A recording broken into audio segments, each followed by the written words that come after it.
Praise God. Palakpakan po natin si Jesus. Ayan. Okay. Pwede ko po ba uling makita ang mga kamay ng mga new friends po? Yung mga first time pa lang po natin nakarating dito. Ayan. Okay. Welcome po sa JA1 San Jose. Cute ang huling gumamit na rin. Taas natin. Okay. Magandang umaga po. Sabihin mo nga dyan sa katabi mo, good morning. Baka kasi kanina pa po tayong magkakasama ay hindi pa ho natin nababati ng good morning ano. Ayan. Masyado naman mataas. Okay. Ready na ba? Ready na po tayo? Ready na tayo? Sige, upo na ho. At dahil lang ito pag sinimula natin, dire-diretso na. Ayan. Ano kayang sinisanyas ng aking asawa? Ha? O, yung mga kids daw. Yung mga kids natin, ages, anong ang edad, mahal? 14? 4 to 8. Yan. Yung mga kids po natin, ages 4 to 8 years old. So, 4 na taon hanggang 8 taong gulang. Ini-invite na po kayo ni Teacher Erlene. Yan. At mas maganda po ay mag-wear po tayo ng mask. Kids, mag-wear po kayo ng mask. Yan. For your protection, safety. Dahil hindi po uso ang sakit ngayon, in Jesus' name. Ayan. So, nandun na? O, diyan ka na lang, Kiel. Huwag ka na pupunta doon. Baka naman. Di yan na lang ikaw. Wala na po. Wala nang kids dyan. Kids at heart. Okay.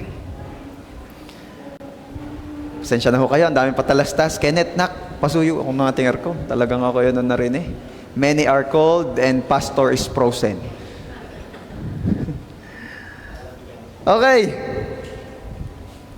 Simulan po natin ang ating pag-uusapan ngayong umaga with a question.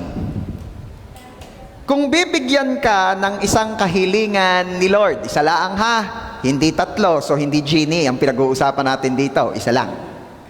Kung bibigyan ka ng isang kahilingan ni Lord na ibibigay na rin niya agad sa'yo ngayon, anong hihilingin mo? Yeah. Ulitin ko ha, ang tanong. Kung bibigyan ka ng isang kahilingan ni Lord na ibibigay na rin niya agad sa iyo ngayon, anong hihilingin mo? Yan. Ano kaya ang hihilingin natin? Sinong gustong magbigay ng sample? Dini muna sa unang row nare. Sino po ang gustong magbigay ng kanyang hihilingin kung sakaling bibigyan ka ni Lord na isang kahilingang bibigay na rin niya ngayon? Anyone, JC? Patience. Oh, patience. Now na, kailangan mo talaga. Sabi nung nag-pray, Lord, give me patience. Now na. Sabi ni Lord, ay, patience nga kailangan na rin. Hindi na makaantay yan. Pero that's a very good request, patience. Di naman po sa row na rin. Sister Agnes, wisdom. Nataas si Kiel. Kiel. Ano daw sagot niyo? Oh, wisdom daw. Si Kiel, iisipin pa niya. Kasi hindi ito madali. Di ba? Isa lang eh. Siguro kung ako ang tatanungin diyan, ang hihilingin ko ay 3 pang kahilingan. Kagulang. Isa lang nga. Dito naman po sa row na ito. Sino po? Kagalingan, sabi ni Sister Jo. Bukod po doon, kayo nabigyan na ng kagalingan. Joy! Talaga namang ang dalaga eh. Joy ang request eh. Joy daw. Di na naman po sa last row. Anyone? Love! Aba, ay talaga. Love. Alam nyo, ito napansin ko, iba't iba ang request natin. Talagang at least walang humingi ng numero.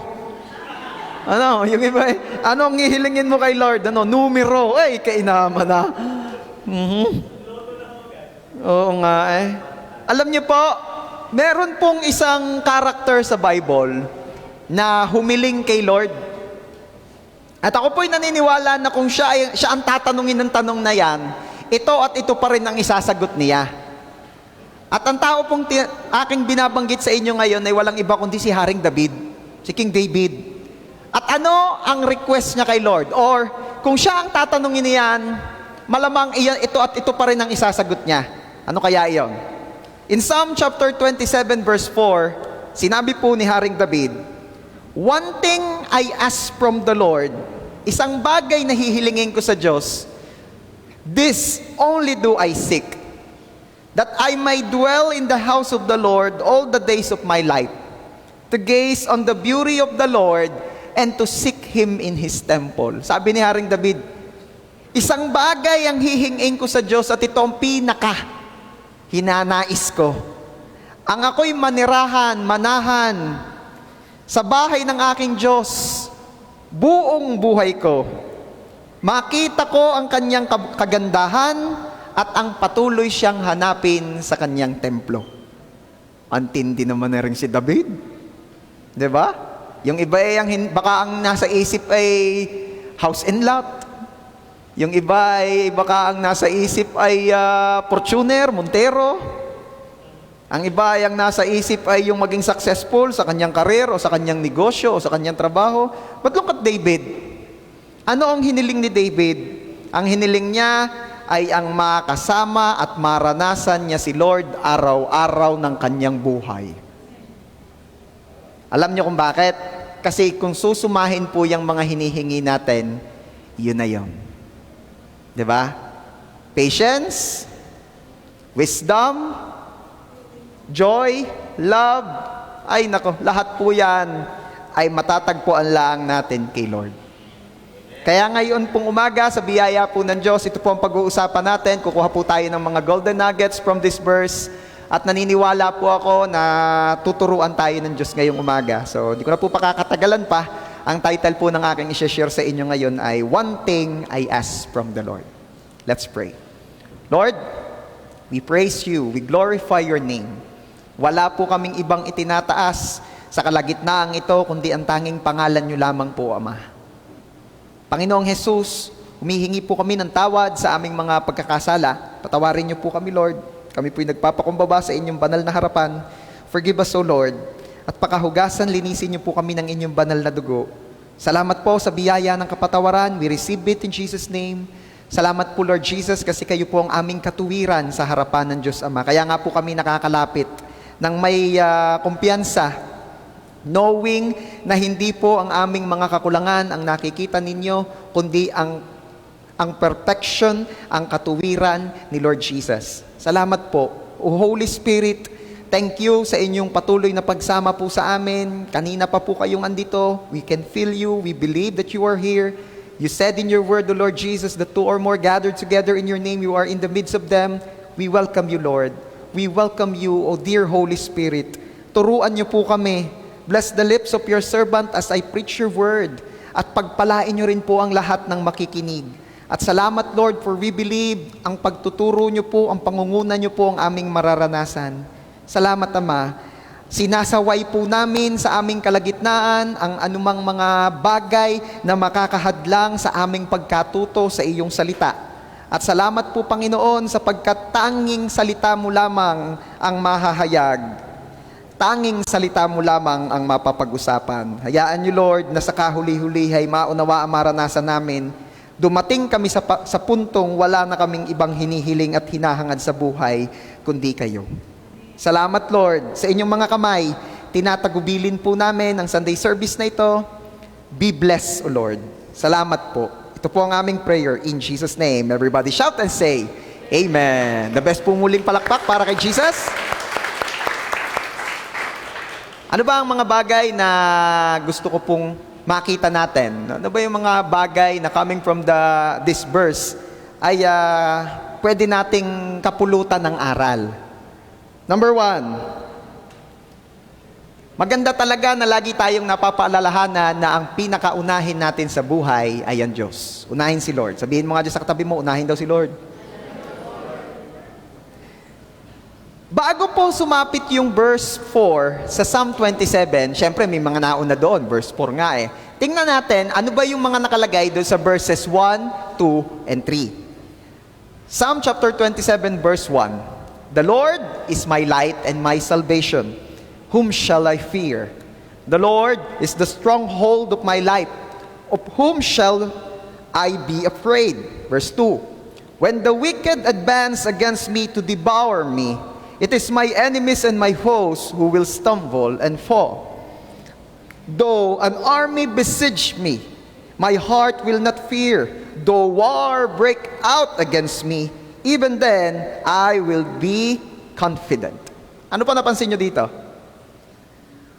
Sinimulan po ang Psalm 27 with an intro na hindi daw natatakot yung psalmist, namely si David, sa kung anuman, dahil ang Diyos ay kasama niya. Ano gang, bakit daw? Bakit ganito ang hugot nitong si David? Ano gang ikinakatakot? And on verse 2, nakita natin na kahit daw ang mga masasama ay gumawa ng hakbang laban sa kanya upang siya'y talunin, ay hindi daw siya matatalo, bagkus ang mga kalaban daw niya pa ang mga babagsak. And on verse 3, ang sabi, at kahit pa raw ang isang hukbo ay sumugod laban sa kanya, hindi daw siya matatakot. Kahit pa isang gera ang masimulaan laban sa kanya, siya day mananatiling kumpiyansa. Bakit kaya ganito? Kasi ito po yung panahon na kung saan si David bilang hari ng Israel ay nakakaranas ng gera. Ano? Alam nyo gaho, ang Israel noon pa ay lagi na lang may kababag. Sabi mo nga diya sa iyong katabi, partner, akala ko sa bahay lang laging may babag. Alam ninyo, noon pa ho sa Israel, gayana. At kahit po sa kahuli-hulihang panahon, wala na pong ine-expect kundi iyan. Kaya kapag naipag-pray mo na ang Israel, huwag mo nang tuong pakaisipin. Yung iba kasi nai-stress sa Israel. Talagang wala nang ibang bukang bibig, wala nang nalabas sa GC, wala nang ibang message, wala nang ipinost sa Facebook, kundi Israel, Israel. Okay lang naman din yan, nakikimakasympatya. Pero ipag-pray mo once, dedicate Israel to the Lord, entrust everything to God, and then, harapin mo na uli ang buhay mo. Move on. Bakit? Kasi it is already written. Talagang ang Israel hanggang sa kahuli-huli ang panahon, bababagin at bababagin yan. Pero anong punto ko? Noon pa man, nakakaranas na. At nakaka-stress yan. Yung ikaw naman ng presidente, tao si ginigera, ang bansa mo'y ginigera. And from this story, makikita natin na si David po ang hari that time at siya ay ginigera ang Israel. Ginigera ang Israel. Ano ba ang ganap ni David? Una, alam natin, si David ay hari. What else? Siya po ang commander ng buong army ng Israel. Dahil talaga namang siya ay sundalo. Warrior po siya nagsimula. Siya nga ang tumalo kay Goliath eh. What else? Siya po ay preacher din. Siya rin ang nangangaral ng salita. Siya ay nag-i-encourage spiritually sa kanyang nasasakupang kaharian. At sabi ko nga sa inyo, may gera. May ongoing war. Sa madaling salita, busy po si David. Pero ano po ang ginawa niya? Ano po ang napansin nating ginawa ni David? Si David, amidst o sa gitna ng kanyang kabisihan, ay inuna niya ang Diyos. Sa gitna ng kanyang kabisihan, siya'y nag-worship. Kaya kung babalikan po natin yung Psalm 27:4, di ba, nakita natin, verse 1, wala daw siyang katatakutan dahil kasama niya si Lord. Verse 2, kahit daw yung masasama ay siya'y atakihin, hindi daw siya matatakot. Verse 3, kahit daw ang mga kalaban niya ay magtipon-tipon at gerahin siya, ay mananatili siyang kumpiyansa. Verse 4, sinabi na niya kung ano ang hiling niya kay Lord. Kung tutusin, kung pagbabasihan po natin yung 3 verses na nauna, maaaring isipin na natin na ang hihilingin niya ay kapatungkol sa gera. Pwede siguro nga sabihin ni David ay, one thing I ask from the Lord, this only do I seek, that He let my enemies fall down. Isang bagay ang hinihiling ko kay Lord at ano yon? Ang ako ay pagtagumpayin niya laban sa aking mga kaaway. Pwede ngayon eh. Pero tingnan niyo, biglang naging out of context sa pananaw ng marami. Out of context sa isip ng iba. Na ano? Na kung tutusin, dapat ang hinihingi niya ay katagumpayan laban sa mga kalaban niya. Pero ano ang hiningi niya? Ang hiningi niya ay ang manatili sa presensya ng Diyos araw-araw ng kanyang buhay. Kaiba. Kaiba itong si David. Inuna pa rin niya ay si God. Alam niyo po, church, ang usapin tungkol sa pag-una sa Diyos ay hindi na bago. Madalas na nga ito napapag-usapan. Sabi nga nung iba, gasgas na ang topic na yan. Unahin mo si Lord, gasgas na ang topic yan. Oo nga. Kaya lang po, ito napansin ko.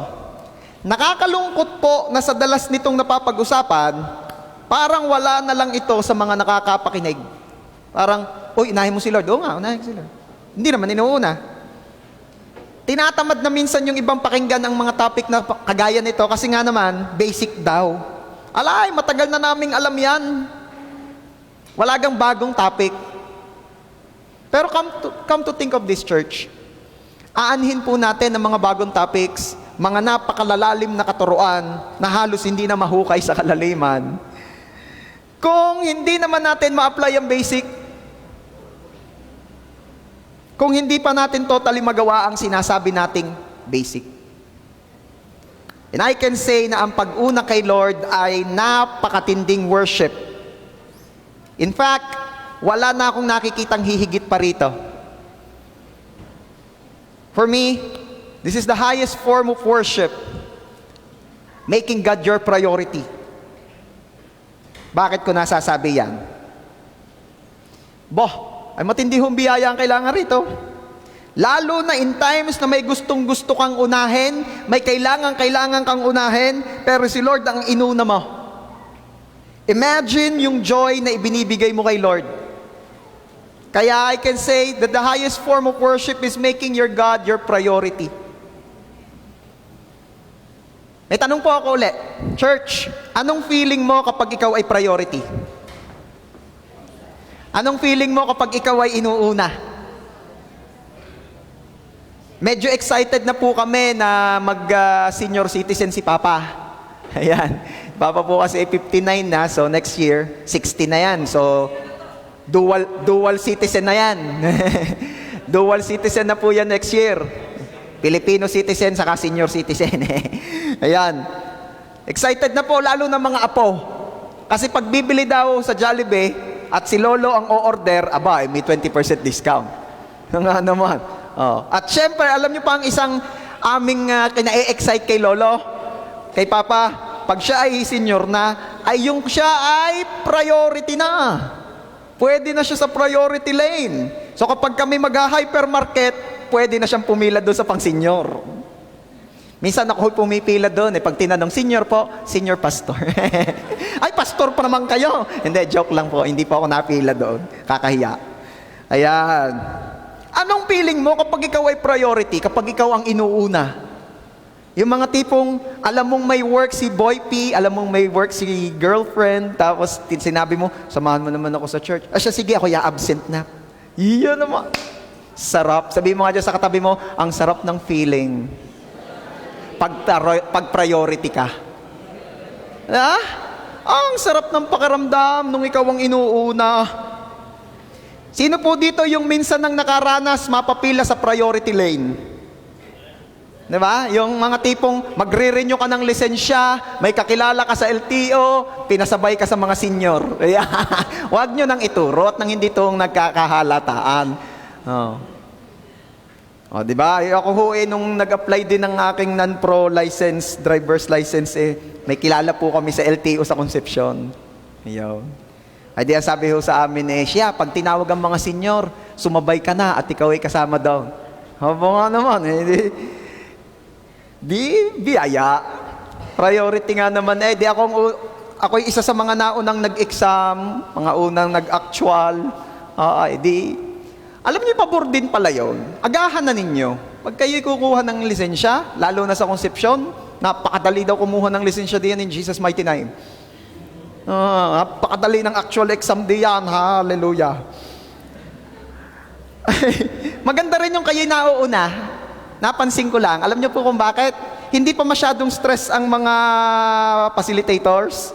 Hindi pa masyadong mainit ang ulo ng mga nag-e-exam, nagpapa-exam. Pag pagod na yung mga ilan katulad na ni Pastor ang pinagdaanan, ay husay, stress na. Pero ang punto ko, ang sarap-sarap ng pakaramdam na kinasa priority line. Sino po rito yung nakapagninong-ninang na sa kasal? Yung ikaw hindi napipila, pauupuhin ka na sa presidensyal. Sarap din, ano? Talaga namang, minsan pa iba ang hayin sa presidensyal. Kaya yung iyong naihandang 3,000, di dadagdagan mo pa ng 2,000, nakakahiya. Pero huwag kayong magpapapressure sa gayon. Kung ano lang ang kaya at kung ano lang yung sadyang sapat sa budget, iyon. Huwag kayong magpapa-pressure doon pag ang nakasunod nyo si Mayor, ang nasundan ninyo is yung mga nakatakbo ng kung ano mang tinatakbuhan. Naalala ko doon sa amin kinakabahan ng mga ninong-ninang pag ang nakasunod yung Mayor. Anyway, ang sarap ng feeling pag ikaw ang priority. By the way, ano ba ang purpose ng priority lane or ng senior lane? To give honor to the elderly. To give honor to whom honor is due. Para bigyan ng mas mataas na pagturing at pagkilala sa kanila. Ngayon, may tatanong ako sa inyo. Uulitin ka, masarap ba ang feeling ng ikaw ay priority? Uulitin ko, masarap po ba ang pakiramdam na ikaw ay priority?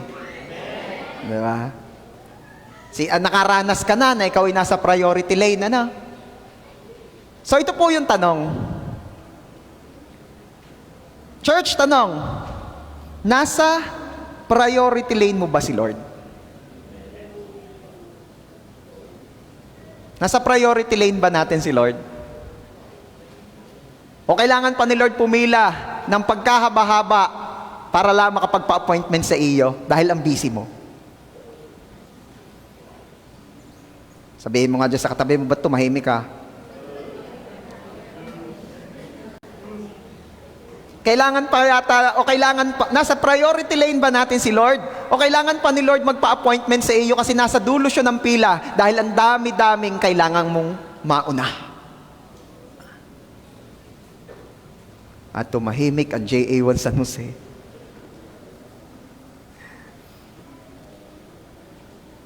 O kailangan maging senior ka muna. Ibig sabihin yung matagal ng born again para maging priority siya. O kailangan pang maging senior ka muna. Tapos saka mo marirealize na dapat pala talaga inuuna ko si Lord. Tapos tataas ang kamay mo ngayon, nagtanong ang pastor, sino po ang gusto maging life group leader? At tumayo ka, Toy, ako. Gusto ko maging life group leader. Ay mga youth po ang i-handle.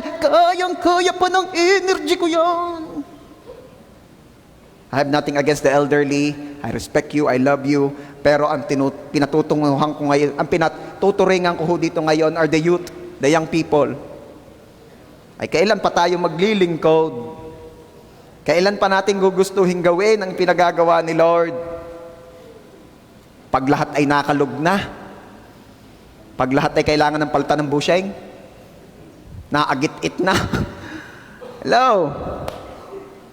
Nako, ako'y naniniwala ang ating mga mommies and daddies dito. Gustong gawin ang ipinagagawa ni Lord.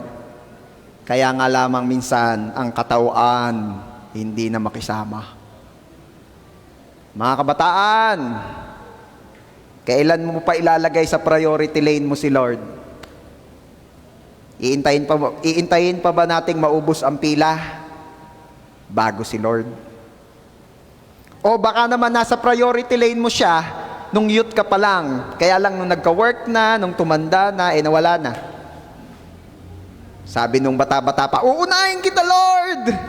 Nung nagka-work na, Lord, naunawaan niyo naman po ako, may work po kasi. Di ba?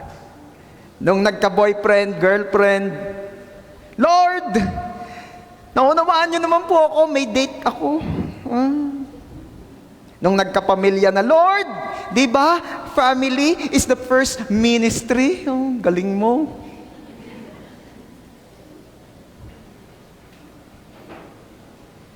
Alam nyo, pagka talaga gusto, ay kayang-kaya natin gawa ng paraan. Tama ka? Naniniwala ako doon dahil sadya naman eh. At pag-aayaw, number 2. Sa mga nagwo-work, may day off naman. Pag-uwi, we can spend time with the Lord. Ano ba? Wala naman po yata ritong 24/7 ang trabaho. Kailan ang uwi mo? Pag nanawa ng boss ko, ha? Wala naman ganun. Oh, kung boyfriend, girlfriend naman, ang iyong naiisip na somehow ay nakaka-apekto sa iyong relationship na kay Lord, eh, isama mo sa church. Family, isama. Okay, bless na bless sa family ni na Ingrid. Sila'y narito lahat ngayon. Pwede bang palakpakan natin si Lord sa kanilang mga buhay? Tito, tita, ako po'y masaya to see the whole family worshiping the Lord together. At ako po'y naniniwala na kung asasaya po ng inyong puso, lalo na ng inyong mga anak, ay lalo na ho ninyong pinasasaya ang puso ni Lord. Isa pa pong masasaya dito, kami, yan, sina Sister Agnes, sina Sister Luz, kasaya-saya. At ang prayer ko ay hindi lamang kabataan o hindi lamang mga adults or young professionals ang uma-attend. Ang prayer natin dito, pamilyahan. Ayan. Kaya kung wala pa, kung di mo pa kasama ang iyong family dito ngayon, malapit na. Praise God. Ako po'y masaya to see you all here. Ano? Okay. Para maging malinaw, baka kasi malabo. Ang pag-una po kay Lord ay hindi nagsasabing pabayaan mo na ang ibang bagay. Baka naman, talagang tinamaan ako ng teaching kanina. Talagang uunahin ko na si Lord. Si Lord na ang priority ko. O siya, mama, ay may labahin pa tayo eh. Yaan nyo na yan. Hindi yan madadala sa langit. Ko? Minsan kaya nagkaka-conflict kasi mali rin naman ang pagkaunawa dito. Ano? Oh, ay anong plano mo? Matagal ka ng graduate, ba't di ka pa nagtatrabaho? Nakaw, ay yun naman yung trabaho hindi madadala sa langit. Oo nga, gusto mo pumunta sa langit? Hindi pa po, ay magtrabaho.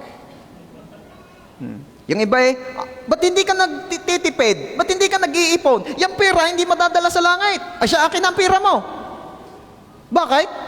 Oh, hindi naman madadala sa langit eh. Ay narito pa ako sa lupa. Iyon na nga ang punto. Narito ka pa sa lupa. Ang pag-una sa Diyos ay hindi nagsasabing pabayaan ng ibang bagay. Balikan po natin si Haring David. Si David, kahit ang dami-dami na niyang pinagkakaabalahan, may gera pang nangyayari, inuna ni David mag-worship. Pero hindi naman po sinabi doon na pinabayaan na niya ang kanyang kingdom. Unahin mo si Lord, pero wag mong pabayaan ng ibang bagay. Ano pong gagawin ko, Pastor, kung nagkaka-conflict na? Ano po ang gagawin ko pag nagkaka-conflict na? Alamin mo kung ano ang pinakamahalaga. Kaya napakaganda po na meron tayong relationship kay Lord, yung close na relationship kay Lord na kagaya ng meron tayo ngayon. Ano? Bakit?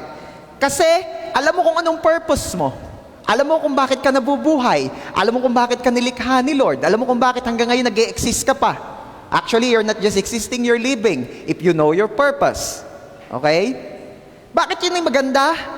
Dahil pag malinaw sa iyo kung bakit ka nabubuhay, alam mo kung ano talaga ang dapat nasa listahan ng gagawin mo sa buhay at ano yung alam mo, at alam mo kung ano yung mga add-ons na lang na anytime pwede namang hindi mo nagawin. Are you there? Aminin na natin dahil malamang marami guilty rito. Madalas kaya nasisiksik ng urgent ang important kasi ang dami namang hindi talaga urgent at hindi talaga important na umuubos ng oras natin. Totoo. Bibihira po yung teacher na sinabi ngayon ang project, ang submission ay bukas na rin. Bihira yon unless kaya namang gawin sa hapon o sa gabi. Pero kung ang project po ay talaga namang hindi madali, halimbawa ay grade 2 ka, ang project mo ay gagawa kayo ng ATM machine, mga gayon. Hindi, joke lang po. Exage. Pero nagugulat ho ako sa mga lessons ng aking mga anak.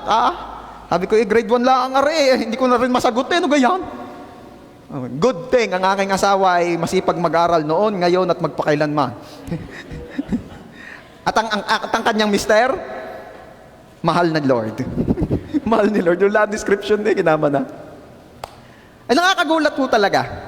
Pero ang punto ko, hindi lahat ng mga projects na sinabi ng teacher gagawin ngayon o isasabit na agad bukas. Laging may time. Halimbawa, 1 week, 3 days. Tama ba mga estudyante? Ayaw nyo mag-agree, nabubuking kayo Totoo. Kaya maganda pagkabigay, inuutay. Sinisimulan na natin. Nariyan pa kayo? Huwag po kayong gumaya doon sa iba na, hindi Kaya kapag malapit na ang deadline ko ginagawa kasi doon lumalabas ang potential ko. Sino may linyahan na ganyan? Doon lumalabas ang potential ko Yung kapag beating the deadline, yung pag malapit na hindi potential yun, anak. Ang tawag doon, nauobliga ka na kasi malapit na. Hello? Hello? Ang haba-haba ng time natin, nauubos na lang kakikis-kis ng cellphone Sa totoo lang, ang haba ng oras natin nauubos sa social media.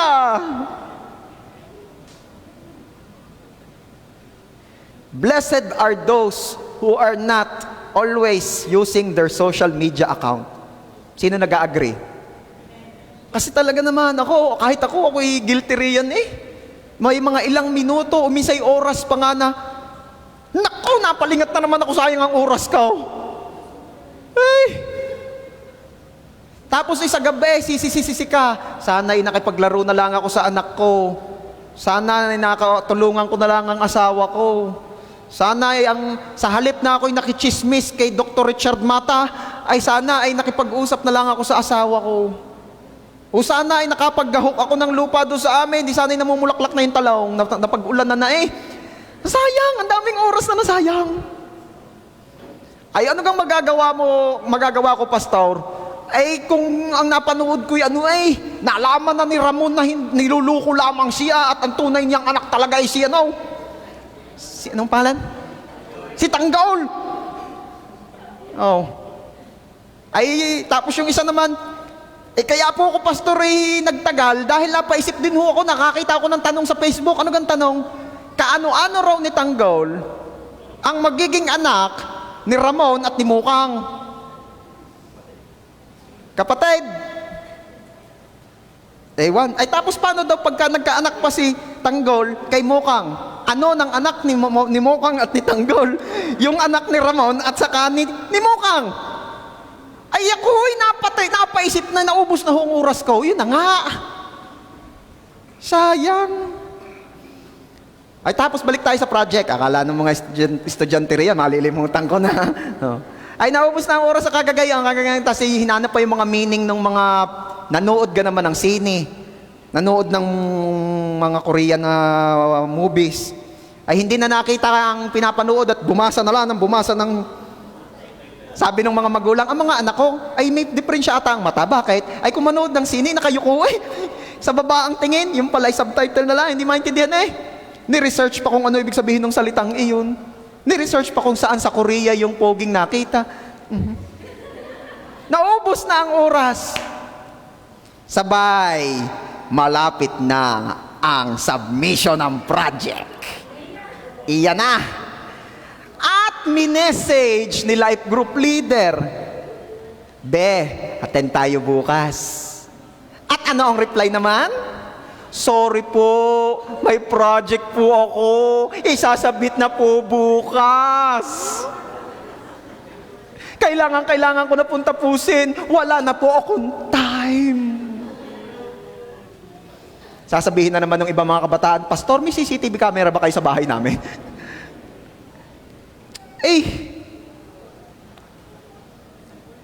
Magdi-depends po. Depended or depends? Magbo-ballroom. Kainaman na. Pag alam mo ang purpose mo, alam mo kung ano talaga ang dapat mong ginagawa at mapipili mo yung mga hindi naman na dapat. So once again, unahin si Lord. Huwag pabayaan ang ibang bagay. Unahin si Lord, pero huwag pabayaan ang ibang bagay. Nariyan pa kayo? Bakit magandang inuuna natin si Lord? Kasi nga, making God your priority is the highest form of worship. Ang tindi-tindi ng joy na ibinibigay natin sa puso ng Diyos kapag siya ang priority natin. At ang ganda-ganda po ng promise ni Lord sa mga umuuna sa Kanya. In Matthew chapter 6 verse 33, ang sabi po roon, "But seek first His kingdom and His righteousness, and all these things will be given to you as well." Unahin mo ang kaharian ng Diyos at ang Kanyang katwiran, at ang lahat ng iya'y idaragdag sa iyo. Sino po rito ang gustong makaranas ng prosperity sa buhay? Ulitin ko ang tanong. Sino po rito ang gusto makaranas ng prosperity sa buhay? Amen? Meron po kong iiwan sa inyo bago tayo mag-proceed sa number 2. Making God your priority is the surest way to prosperity. Making God your priority is the surest way to prosperity. Bakit? May promise na. Ang uuna sa aking kaharian at sa aking katwiran, idaragdag ko ang kanilang pangangailangan. And how do you call that? Anong tawag doon? That's a prosperous life. So once again, if you want to be prosperous, if you want to experience prosperity, making God your priority is the surest way to prosperity. At lahat ng naniniwala doon, gusto ko marinig ang palakpak mong the best para kay Jesus. Amen. Another lesson na nakita po natin in this verse, Psalm 27:4, ay ito. Huwag pabayaan ang pagsasama-sama.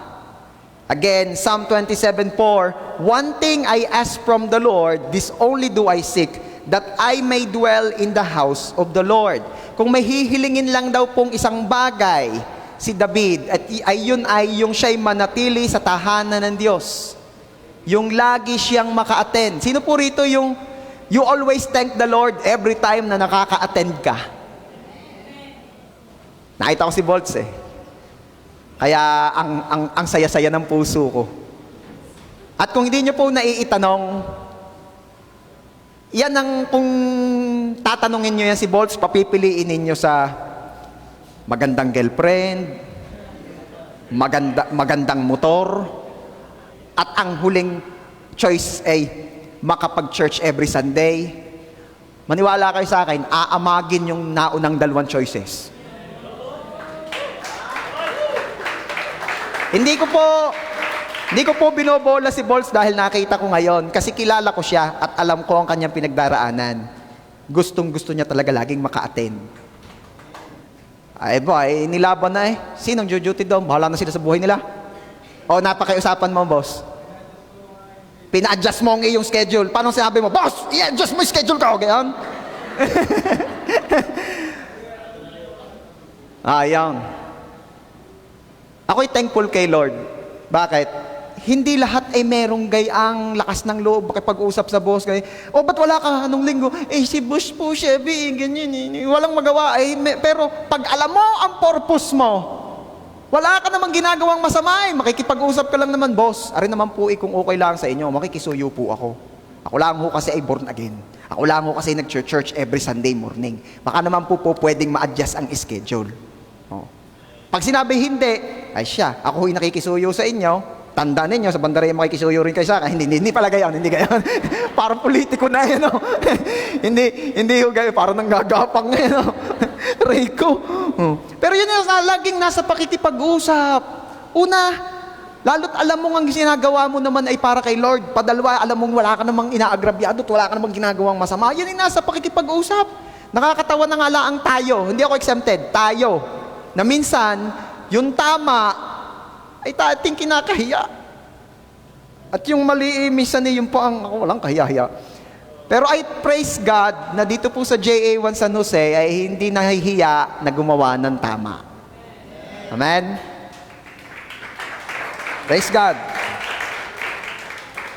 Sabi po sa Hebrews chapter 10 verse 25, huwag natin pabayaan ang ating pagtitipon-tipon. Nakita ninyo ha? Bible naman na nagsasabi at nag-i-encourage sa atin, huwag daw nating pababayaan, huwag nating kalilimutan yung ating pag-gather na kagaya na itong ginagawa natin.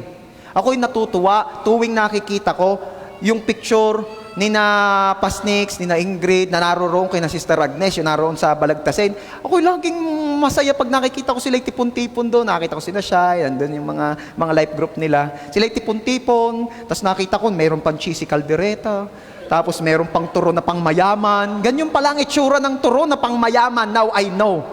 At least ako na may nakakain na noon. And I'm so proud of it, nakakain na akong pang mayaman na turo. Ako'y masaya. Bakit? That they're doing their best na makapagtipon-tipon, makapagsama-sama. At ako'y naniniwala, yung mga nasa paligid nila, yung mga nakakakita, sila'y masaya rin na ba? Yung iba ay kung saan-saan nagtatatambay, yung iba ay naggagather, nakaikot na gayaan, at sa gitna ay may, alam nyo na. Pero sila, ang nasa gitna ay turon! Oh, wala po akong ibig sabihin, ha? Don't misinterpret niyo po ako, Sister Agnes. Wala akong ibig sabihin. Ako may nakatikim na noon many times. So, wala akong ibig sabihin. It just happened na talaga naman, nakapost na, nasa GC pa. Si Pasnix po talaga may gawa. Ay, ang ligaligaya ng puso ng mga nado sa paligid na ang kanilang mga anak-anak, ang mga kabataan ay sa halip na kung ano-anong mga tinatambay at kung ano-anong ginagawa at kung ano-anong pinag-uusapan, ay tungkol kay Lord sa pagpapakabuti, sa pagpapakamabuting tao, sa pagpapakaayos. Ay kung naliligayahan po yung nakakita, naliligayahan yung mga magulang, ay lalo na ang Diyos. Kaligaligaya ni Lord na, ay, salamat naman, nakasinsay din ng isang grupo na ang pinag-uusapan at ang ginagawa ay nakakapagpaligaya sa akin. I pray na tuwing ang Lord ay titingin, lilingon, nasaan ka man ngayon o nasaan ka man sa oras na iyon, sa panahon na iyon, siya'y maligayahan sa nakikita niyang ginagawa mo at pinag-uusapan niyo. At ako po'y naniniwala na kung ang Diyos po ay nakatingin dito sa atin ngayon, siya'y nakatingin dito sa atin ngayon, siya'y naliligayahan. Dahil naririto ka, naririto tayo, nagsama-sama tayo at pinag-uusapan natin salita niya.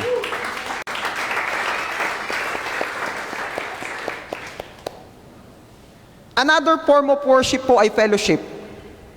Godly fellowship, yung mga gatherings na kagaya nito. Church activities, para po mas malinaw. At ang sabi po ng Bible, huwag daw pababayaan, sa ibang version, huwag kalilimutan. So I thank God sa buhay ng bawat isang naririto ngayon. Huwag daw pababayaan. Bakit? Alam nyo ba, na kahit po sa nature, law of nature, okay? Sa law of nature, ang napapahiwalay sa flocks ay laging susceptible sa danger. Mapapansin ninyo, sino po mga nakakapanood dito ng Nat Geo? O sa Facebook, Brute Nature, ano pa ba mga Planet Earth, BBC, yan. Napapanood ninyo, sinong tinatarget ng leon? Yung nakabukod. Yung nakabukod. Yung nag-iisa, yung mahina, yung pahiwa-hiwalay, yung palayo-layo. No wonder, nung dinescribe ng Bible ang kaaway, ang demonyo, nung sabi, that the enemy is like a roaring lion, naghahanap ng malalapa. At they are not targeting the hard priests. They are not targeting yung mga mahirap pulihin. Ang tinatarget nila yung maliliit, yung mahihina, yung mga pahiwa-hiwalay sa karamihan.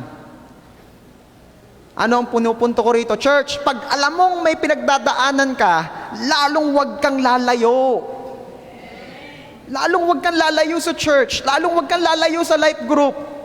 Pag mayroon kang pinagdaraanan, pag mayroon kang sitwasyon na hindi mo alam kung paano nang gagawin mo, the more kang magsasama. Huwag kang lumayo. Sabihin mo nga diyan sa iyong katabi, itap mo ang balikat, pero mahina lang ha, baka magalit sa iyo. Mahina lang, sabihin mo, huwag daw tayong lalayo.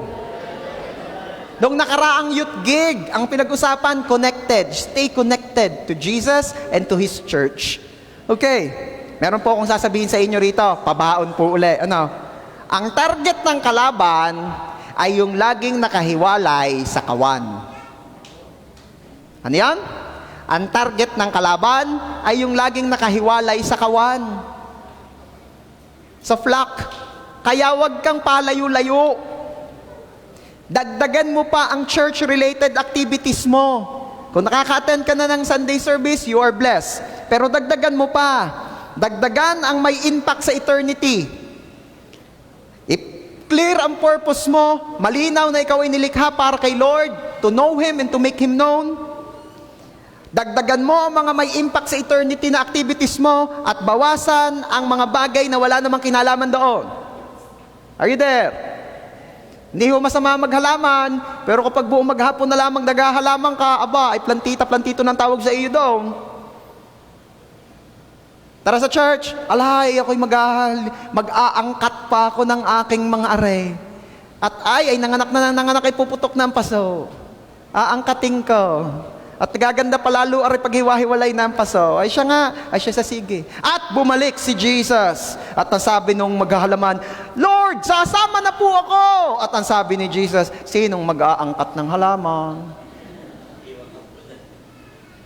Hindi, Lord, hindi na mahalaga yan. Ang mahalaga po ay ako'y makasama sa inyo. At sasabihin naman niya, baka sabihin ni Jesus ay sayang naman, puputok na ang paso. Hindi, Lord, yain ang pumutok ang paso. Makasama lang ako sa inyo. Ay hindi, sabi mo, mas gaganda pa yung paghiwa-hiwalay. Unahin mo na iyan. Lord, hindi, sorry na po. Ay siya. Sama na din tayo mag-a-attend tayo. Alay, kadami-dami kong labahin. At bumalik si Jesus. Lord, sasama na po ako. Ang paano labahin? Kaya yung iba ang biro tapon mo na. Katindi ni Jesus. May isa pong verse na si Jesus mismo nagsasabi. Sabi ni Jesus, kung ikaw ay nag-aararo at ikaw ay lingon ng lingon, alay, hindi ka daw makakasama sa kaharian ng Diyos. Ano ko naman yung pag-aararo, hindi makakasama sa kaharian ng Diyos, lingon lang na lingon. Kaya sabi, hindi, pag ikaw igayan, dapat willing ka na kagad iwan ng lahat. Dahil hindi mo rin naman madadala sa langit. Pero, babalansihin natin ha. Again, sinasabi ko sa inyo, huwag pababayaan. It's just a matter of priorities in life. Okay, tuloy natin. Dagdagan ng mga may impact sa eternity. Alam niyo pa ang kailangan nating isang bawasan? Tanungin niyo ako, Pastor, ano pa po ang kailangan bawasan? Pahinga. Tama? Yung iba, sinasabihan na magpahinga. Pero mas marami, ang sinasabi na ay, puro ka na pahinga. Gusto mo na talagang pumahinga ng diretsyo na?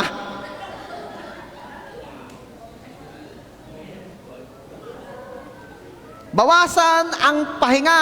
Pag puro na lang ang ganon. Pag puro na lang ang pahinga. Okay. Alam nyo, there is power kapag tayo ay together.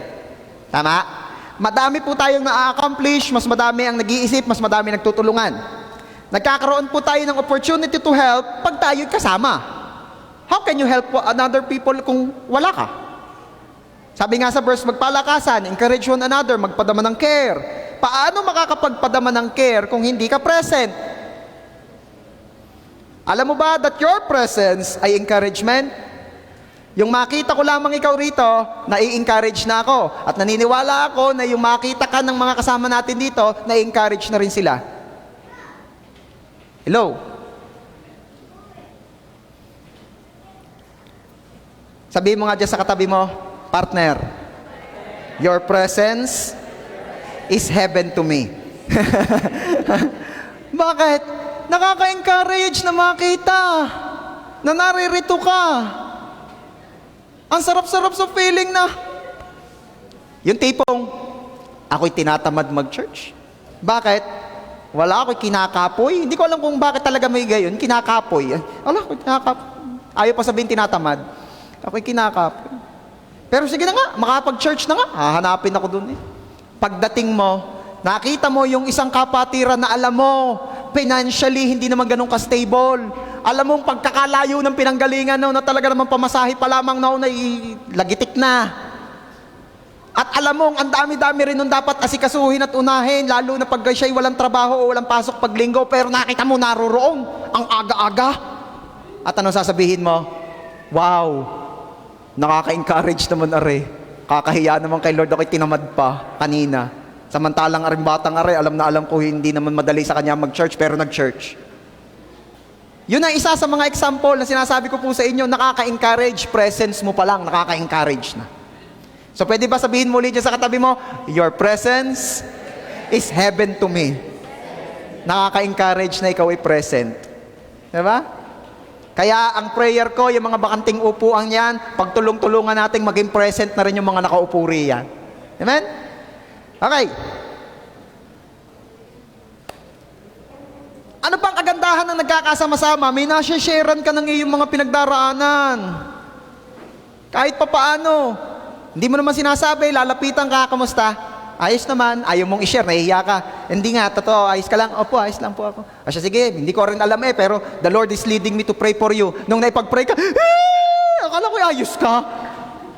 Hindi, sige po, ipag-pray nyo na po ako. At nung naipag-pray na, ay, salamat po ako pinag-pray ninyo. Ano ka pinagdadaanan mo? Wala po. O, wala talaga. Hindi mo lang masabi, it's between you and the Lord, pero at least someone prayed for you kahit pa paano gumaan. This is the power of being together. Kami po ay nabiyayaan na makagala ng Pampanga, ay pagkakasaya nung sama-sama. Maniwala ho kayo sa akin, kung ako lamang ho ang pumunta doon sa Eye of Pampanga, hindi ho ako sasakay daw. Ba't malakas ang loob ko? May mga kasama ko Oh. Isa pa, yun doon sa sinakyan natin na parang train, hindi yung sa ano lang, yung nagayong-gayon din naman yun. Sa totoo lang, kung ako lang ang pumunta round, hindi ako sasakay daw. Ayoko kasi ng mga rides, sa totoo lang.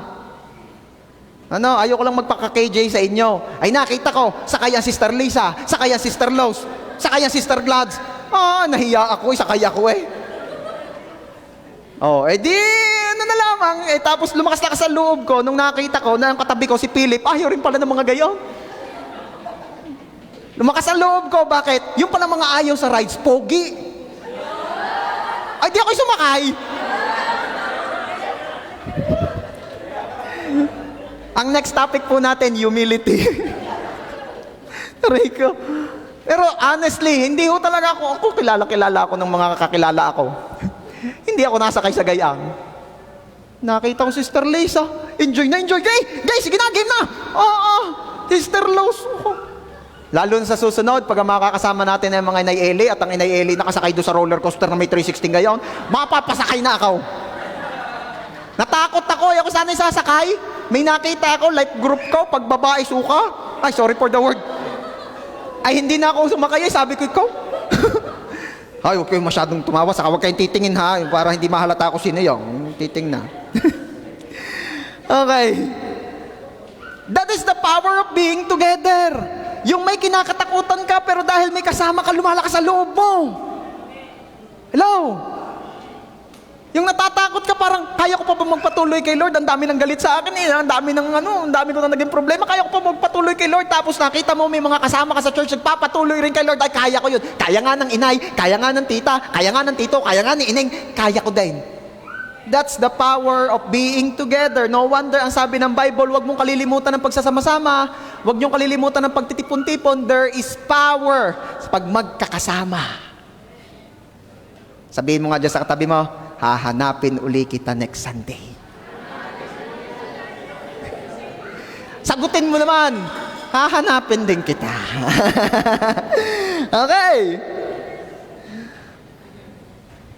Marami hindi kailangan ay solusyon sa kanyang pinagdaraanan dahil alam naman na nila ang dapat nilang gawin. Yung iba o marami ang gusto lamang ay karamay, yung mahihingahan.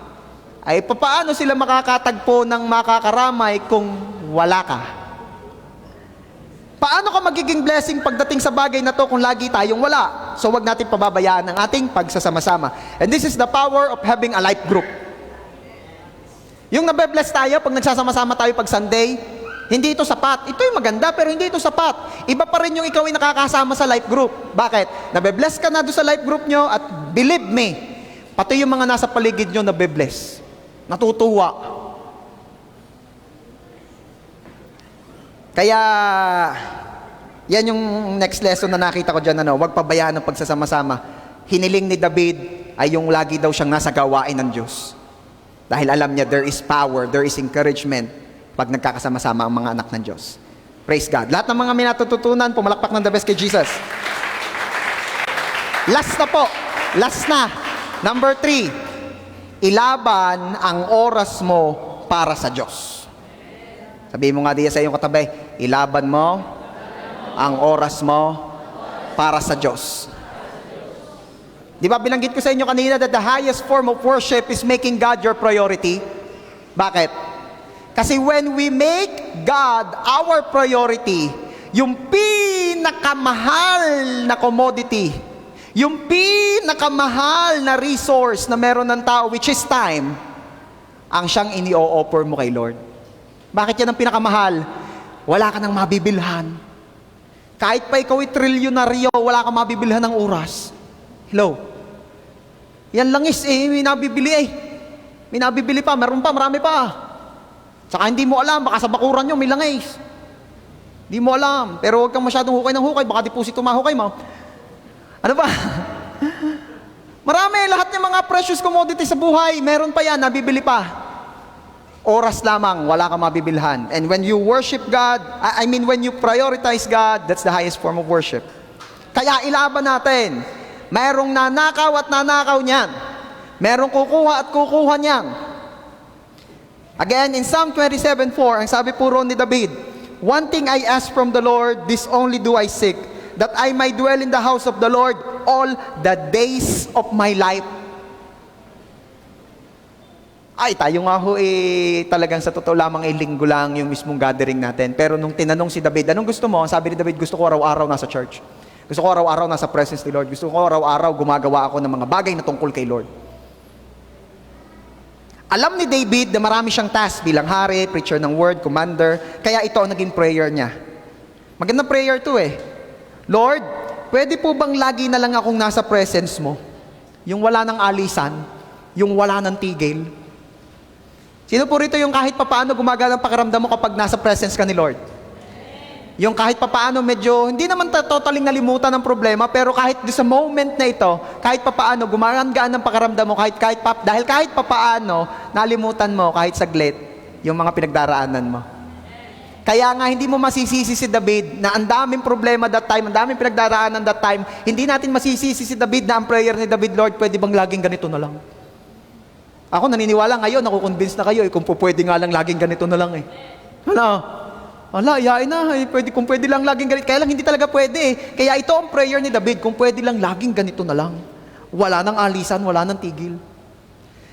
Kaya kung ikaw ay may pagkakataon na kagaya nito, ilaban mo. Kasi hindi laging ganito. Marirealize mo lamang ang isang bagay ay pagpapala kapag minsan lang siya. Pag minsan lang siya. Diba?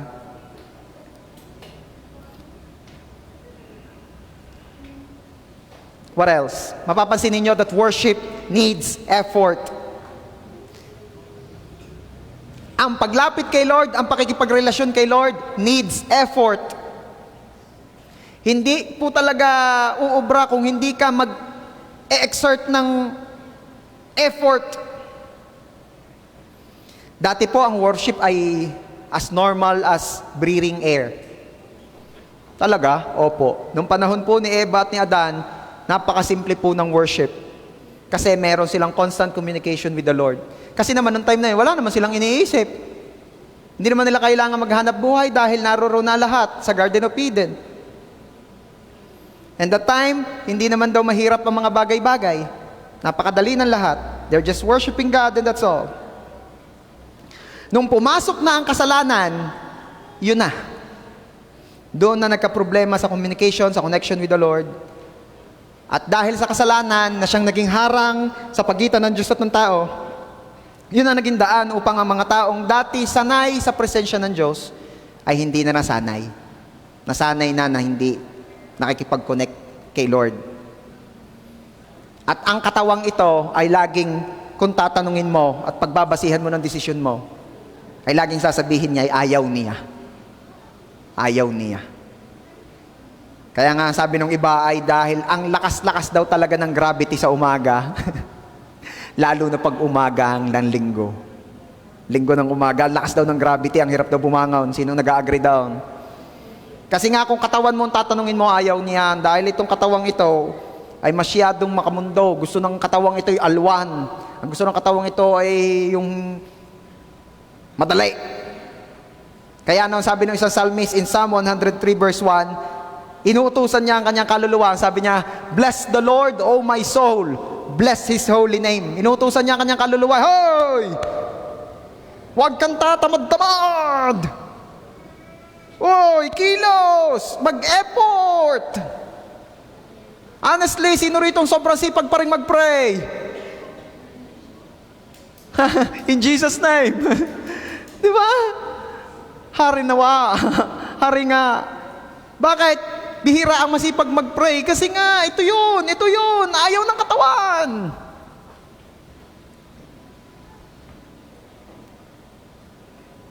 Ang spirito ay willing, but the body is weak. So, kung anong kailangan gawin? Utusan mo. Sabihin mo, kagaya ng sinabi ng psalmist, "Bless the Lord, O my soul." Kung ang pangalan mo ay Nika, bless the Lord. Utusan natin. 3 bagay lamang po ang numanakaw ng oras ng tao na para sana sa Diyos. Makikita po natin yan sa 1 John chapter 2, verses 15 to 17. Basahin po natin. "Do not love the world or anything in the world. If anyone loves the world, love for the Father is not in them. For everything in the world, the lust of the flesh, the lust of the eyes, and the pride of life, comes not from the Father, but from the world. The world and its desires pass away, but whoever does the will of the Lord, or does the will of God, lives forever." Ano yung 3 bagay na nabanggit diyan na kumukuha ng ating panahon na dapat sana sa Diyos na? The lust of the flesh, the lust of the eyes, and the pride of life. Ano ba yung mga sinabing iyan? Para maging malinaw, gawin na lang natin siyang 3 P. Sabihin mo nga dyan sa katabi mo, 3 P. Ano ba yung 3 P? Unahin natin yung lust of the flesh. This is yung passion. Passion. Everything that nagbibigay ng satisfaction sa laman. That is passion. What else? The lust of the eyes. Anything na nakakapagpasaya sa mata. Ibig sabihin it talks about the things that you want, na kapag nakita mo, na naiyo na, nakuha mo na, will make you happy sa isip mo. So, we can say that kung ito'y letter P, yan naman ay possessions. Sabihin nga natin, passion, possession. And the last letter P, ang sabi doon, the pride of life, yan naman po ay position. So, 3 P lamang po ang umaagaw ng ating oras na para sana sa Diyos. Position, possession, and passion. At yan daw po ang ino-offer ng mundo. At kapag diyan ka nag-spend ng more time, in love ka sa mundo. At ano sabi ng verses na binasa natin? At lahat ng minamahal ng mundo ay wala sa kanya ang pagmamahal ng Ama. Wala sa kanya ang pagmamahal sa Diyos. Pastor, ayoko po ng gayaan. Ayoko po nang nauubos ang oras ko sa position, sa possession, at sa passion.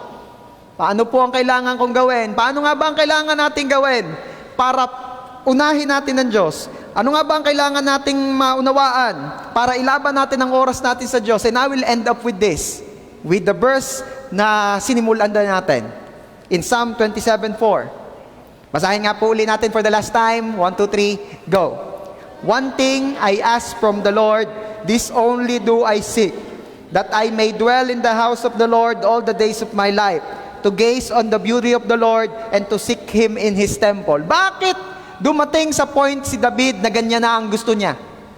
Tinanong ko kayo kanina, kung bibigyan ka na isang kahilingan ng Diyos, nabibigay rin niya ngayon, ano ang iyong hihilingin?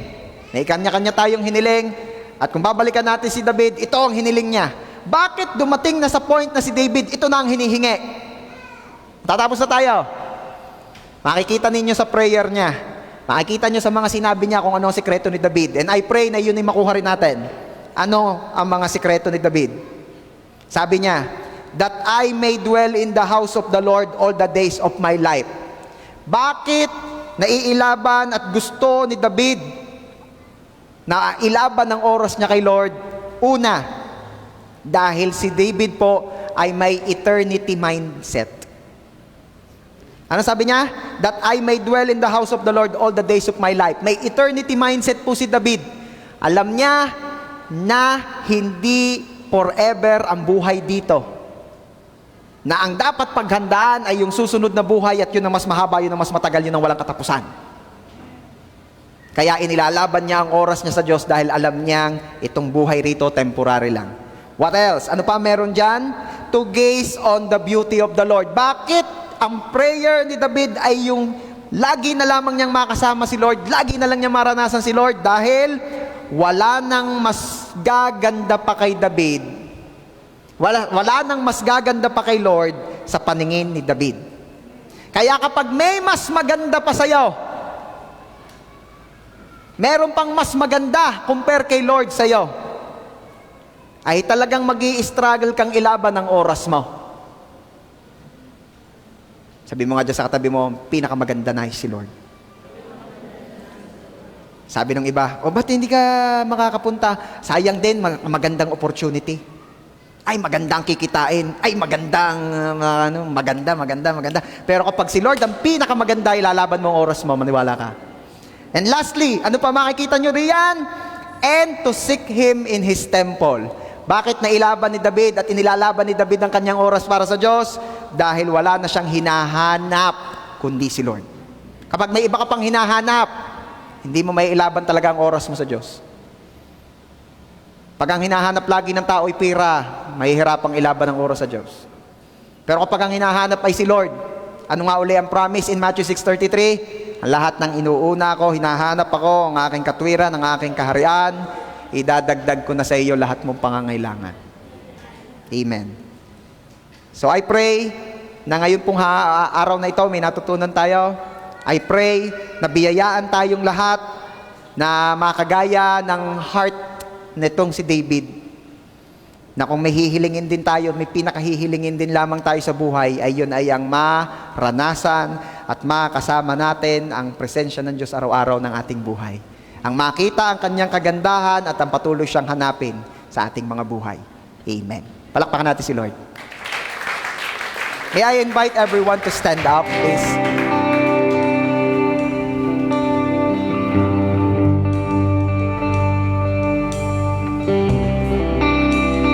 Ako po ay thankful kay Lord na bawat isa ay naririto ngayon.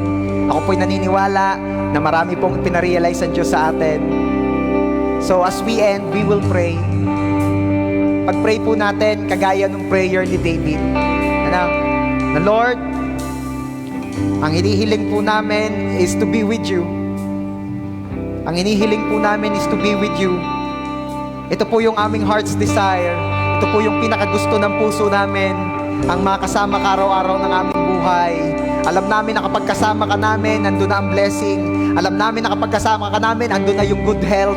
Alam namin na kapag kasama ka namin, mapupuno kami ng joy, mapupuno kami ng peace, mapupuno kami ng love. Alam namin na kapag kasama ka namin, Lord, naroon ang katagumpayan. Alam namin na kapag kasama ka namin, Lord, nandun yung favor.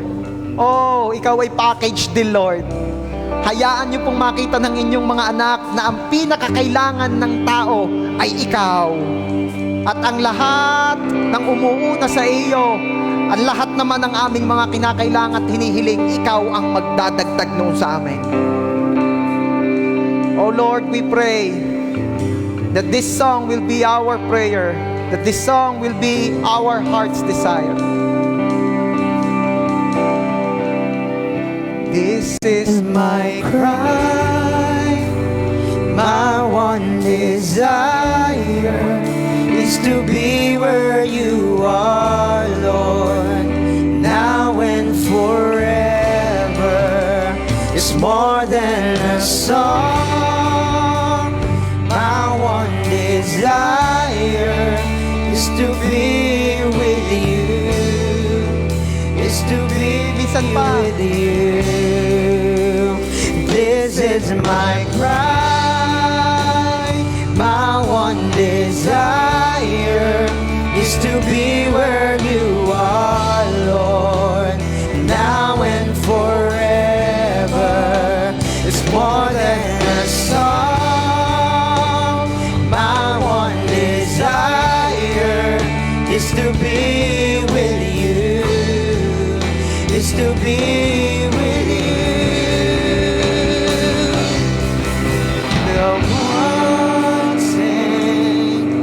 The one thing I ask is to be with you. Come on, sabihin mo kay Lord, this is our prayer, Lord.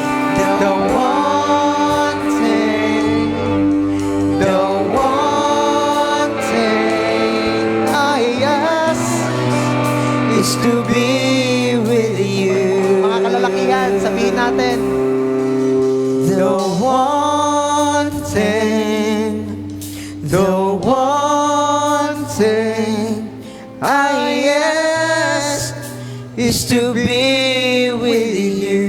mga kababaihan, sabihin mo ngayon kay Lord. The one thing, Yes, Lord. the one thing I Is to be all together now. Lord, this is our prayer.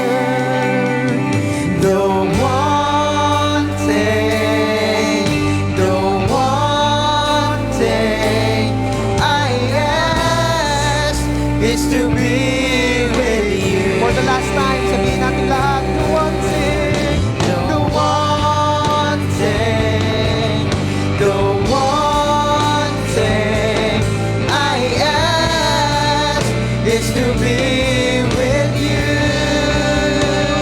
This is my cry, my one desire is to be where you are, Lord, now and forever. It's more than a song. My one desire is to be with you, is to be with you, Jesus.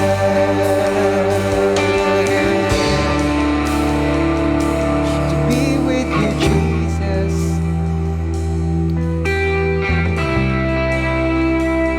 Lord, muli po kami po'y nagpapasalamat sa biyaya na kami po ay makapag-Sunday service. We thank you, Lord, sa biyaya na makarinig ng inyong mga salita. We thank you, Lord, sa pagtuturo niyo po sa aming lahat ngayong umaga. We pray, Lord, na lahat ng aming narinig ay magsilbing binhi na mapapatanim sa aming mga puso. Ito po'y lalago at mamumunga. Hayaan niyo po, Lord, na ikaw ang lagi naming unahin. Hayaan niyo po, Lord, na maibigay namin sa inyo ang pinakamataas na uri ng pagsamba, and that is making you our number one priority in life. Lord, help us, teach us, lead us, show us your way.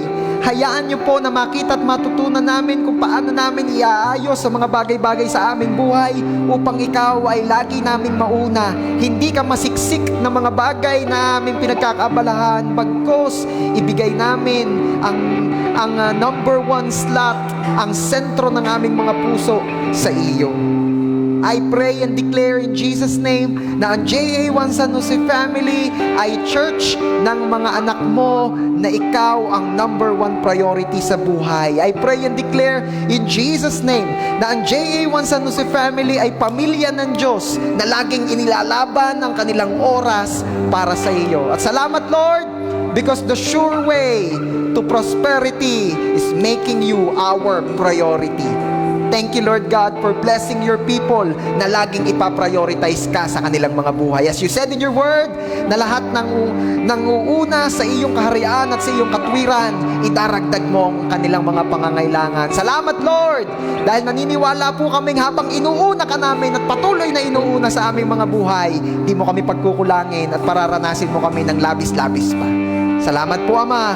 To you alone, all the glory and honor. Ito po ang aming prayer in Jesus' name. Amen.